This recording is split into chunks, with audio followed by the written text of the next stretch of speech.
এই প্রতারণা কি সমাজে এখন আর নাই? এখন আর কেউ এইসব কার্ডের কথা বলতেছে না। এগুলো বলবে। 2022 সালে আপনারা দেখবেন ফ্যামিলি কার্ড দিছিল, টিসিবি কার্ড দিছিল, 1 কোটি কার্ড তারা ছাড়ছিল এই সমাজ। 1 কোটি কার্ডের মধ্যে 32 লক্ষ কার্ড পরে বাজেয়াপ্ত করছে 1 বছরের ব্যবধানে। সেই কার্ড এখনো কিন্তু চালু হয়নি। এরপরে 68 লক্ষ কার্ড যেগুলো এখনো পর্যন্ত সোসাইটিতে আছে, তা কাদের কাছে আছে? তারা যখন কার্ড দিয়েছিল ইউনিয়ন পর্যায়ে পর্যন্ত তাদের নেতা কর্মীদেরকে তারা কার্ড ধরাই দিয়েছিল।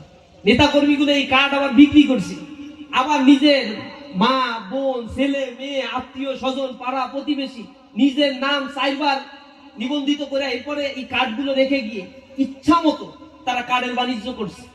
টিসিবির যে পণ্যগুলো আসতো সেগুলো সব টেন্ডার তারা নিত। করাপ্টেড মানুষগুলো তখন সোসাইটিতে বিলং করতো। এই করাপ্টেড মানুষগুলো টিসিবির সব পণ্য যখন কুক্ষিগত করে রাখছে, কিছু আইওয়াশ করার জন্য ট্রাকে বিক্রি করতে, এরপরে বলতো মাল শেষ। এগুলো আবার নিয়ে নিজেদের দোকান ছিল, সেই দোকানে গুদামে এগুলো জমা করে রেখে মানে ডাবল টাকায় সেগুলো বিক্রি করে সম্পদের পাহাড় গড়ে তুলছে। একটা ইউনিয়ন পর্যায়ের নেতা ছাত্রলীগের ফরিদপুরের, তার কাছেও 400 কোটি টাকা পাওয়া গেছে। 400 কোটি টাকা দুর্নীতির দায়ে তাকে দুদক তলব করছে। একটা ইউনিয়ন পর্যায়ে 400 কোটি টাকা, ক্যান ইউ ইমাজিন কি পরিমাণে টাকা তারা পাহাড় করছিল। আর জনতা না খেয়ে দিনাতিপাত করছে, চাকরির অধিকারের জন্য জীবন দিতে রাস্তায় নেমেছে, একটা বিপ্লব সংগঠিত করে ফেলেছে। এই প্রতারণা কি সমাজে এখন আর নাই? এখন আর কেউ এইসব কার্ডের কথা বলতেছে না। এগুলো বলবে। এবং নতুন একটা বন্দোবস্তের কথা বলে কি পরিমাণে খাওয়া দাওয়া যে করছে, 17 বছরের অভুক্ত জীবন থেকে তারা নিষ্কৃতি পেয়ে এখন অনেক লাক্সারিয়াস লাইফের দিকে চলে গেছে। এই ইয়াং জেনারেশনের সাথে আবার প্রতারণার জন্য নব হাত তারা পাতার জন্য চেষ্টা করছে। তরুণ প্রজন্ম বেঁচে থাকতে নতুন বাংলাদেশের আকাঙ্ক্ষাকে বিলীন হতে আর দেবে না ইনশাআল্লাহ।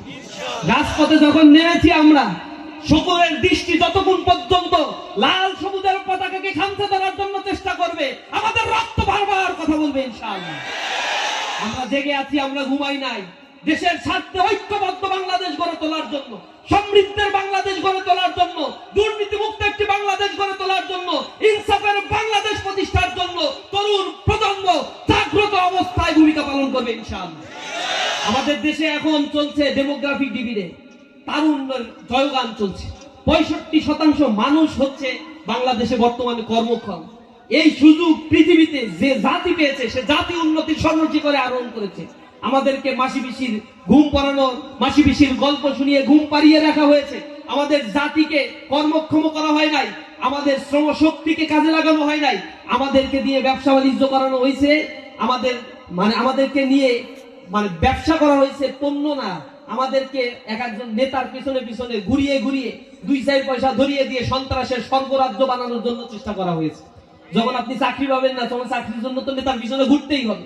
যখন টোটাল সিনারিওটা পরিবর্তন হয়ে যাবে, প্রত্যেকে যখন কর্মমুখী শিক্ষার মধ্য দিয়ে চাকরি কিনতে এন্ট্রান্সের সুযোগগুলো পাবে, তখন এই সমাজের চেহারাটা টোটালি পাল্টে যাবে।